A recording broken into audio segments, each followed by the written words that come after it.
And today's grammar point covers the tag GW relator towards what PPT 介词对. So this is a grammar point covering 对, which usually people learn as meaning correct, like 对不对, as in am I right or not, correct or not.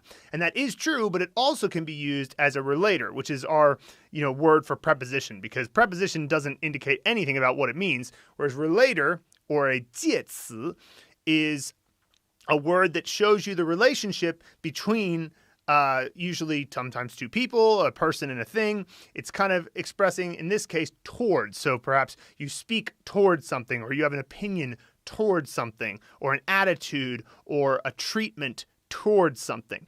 Now, I do want to make a distinction. This is not the same as the towards that we covered when we talked about the character wǎng, which is more about the literal direction that you're moving, and there's usually a destination involved. This is more abstract. So it's, as I say, like things like what's your attitude towards something. And the best way to get this across, as usual, is to show some example sentences. So here's sentence 1. 我对他说我爱你. So here we can see that 对 comes right before 他, and then a verb, 说. So it's expressing that the speech is towards him. So you would imagine that your friend overhears you say in the other room, but they're not looking at you, like they're in the other room, and they overhear you say, 我爱你. And then they come in excitedly, like, who did you say you love? Who'd you say I love you to? And you'd say, 我对他说. So that way you can indicate the target of your speech. So that's a very simple sentence that shows, okay, you're speaking. Who are you speaking towards? 对他. But it doesn't always have to be a person. For example, in sentence 2, we see here, 对这件事不想多说. He doesn't want to talk much about the matter. So in this case, the target is 这件事. So it's an abstract thing. It's just a matter or an issue. And then what about it? 不想多说.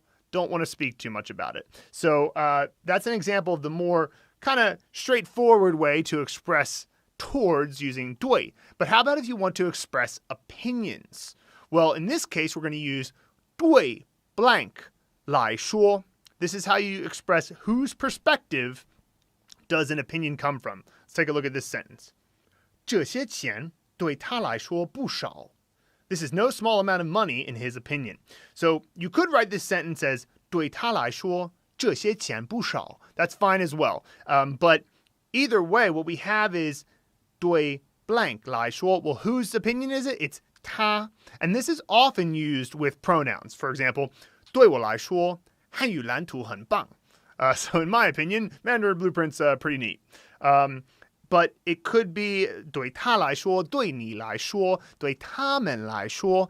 These are all fine, but it doesn't necessarily have to be a pronoun. It could be, for example, 对我们说英文的人来说学汉语比学别的语言难一点. For those of us who speak English, learning Chinese is a bit harder than learning other languages. So here you see that the opinion comes from 我们说英文的人. So it's not just 我 or 他. It's people who speak English, and by saying 我们说英文的人, the speaker is including themselves in that particular perspective. So it's possible when you're expressing an opinion and you use the 对 blank 来说 to have as articulated as you like a person or people whose perspective this comes from. And so that's how you express opinions using 对. Now, what about attitude? You can use 对 to express your attitude towards something. And usually when you will express an attitude, you're using some kind of psychological verb like satisfied or interested or responsible for, something that requires an internal kind of verb. So let's take a look at a couple of sentences that'll give you a sense of this. 她对她的男朋友不满意. 她对她的男朋友不满意. She's not satisfied with her boyfriend. So she, 她对 towards what? 她的男朋友, her boyfriend. And then what's the final attitude? That's the end of the sentence, is 不满意. So not satisfied. By the way, 满意, that's a really cool word because it literally means full meaning.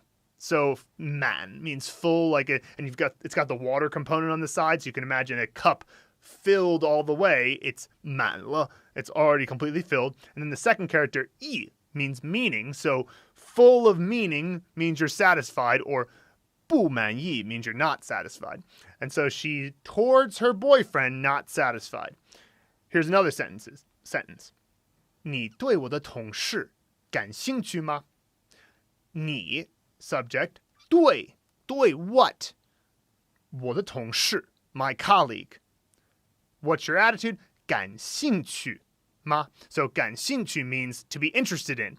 And it's also a question, so we add in ma at the end. Are you interested in my colleague? So this structure of subject plus 对 plus object plus psychological verb helps you express an attitude towards something, or usually a person, using 对. And there are a few words that come up a lot in this particular structure, and this is not an exhaustive list, but let's take a look at a few of them. 对 something something 有兴趣. That would mean to have an interest in, and it's a little bit different from 感兴趣, because especially if you have 对 plus a person plus 感兴趣, that has a feeling of like romantic interest. 你对他感兴趣吗? Are you interested in him or interested in her? And so if you just say 有兴趣, that has more of a feel of like just an interest in general, like I'm interested in the topic of this book or something like that. Now, here's a couple of more. 对 something something 负责 to be responsible for, or 对 something something 失望 to be disappointed with, or 对 something something 好奇. That would be to be curious about. And so all of these are examples of where you're using 对 before an object and then expressing your attitude towards it. So that should help clarify when you can use 对 to express attitude. Finally, let's look at how you can use 对 to express your treatment towards something. So for example, if you were to think of the word 对, it has a few other constituent words, one of them being 对待. And the word 对待 means to treat someone or treatment of someone or something. And so that's where this usage derives, where you can talk about how you are treating something. One of the best examples comes from sentence 7.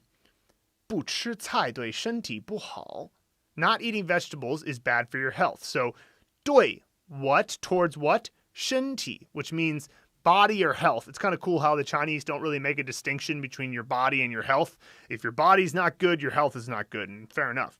And so 对 what? 对身体. And then what's the opinion there after it? 不好. So 不吃菜对身体不好. So you could say 抽烟 smoking 对身体不好. You could say 不运动 not exercising 对身体不好. And if you wanted to say that something is actually good for your health, that is a good way to treat your health, you could just switch 不 with 很. So 多多运动对身体很好. That's an example of using it in a good way. Frequently exercising is good for your health. So once again, it's how do you treat your body, treat your health, 对身体 either 不好 or 很好. But it doesn't have to be just your body. It could be other things that you treat well or not. How about a person? So let's take a look at this sentence. 有什么办法可以找到一个对我又好、长得又好看的男朋友呢? Now, this sentence is a little bit long, and it uses the double yo structure where she's making 2 points. She's saying, not only does he treat me well, which is the only point that matters for this particular grammar point, but he also looks good, in which case we've got the 2 yo in the sentence. But don't worry about that for now. The main thing is that she says 对我好 or 对我很好 or 对我不好. These are the different ways you could say it. And it's just treatment of a person. Is it good, 好, or is it not good, 不好? So regardless of whether you're expressing opinions, attitudes, treatments, etc., 对 relates to how a subject is behaving towards the object. So keep your eye out for these as you move forward, and that way you can 对你自己很好.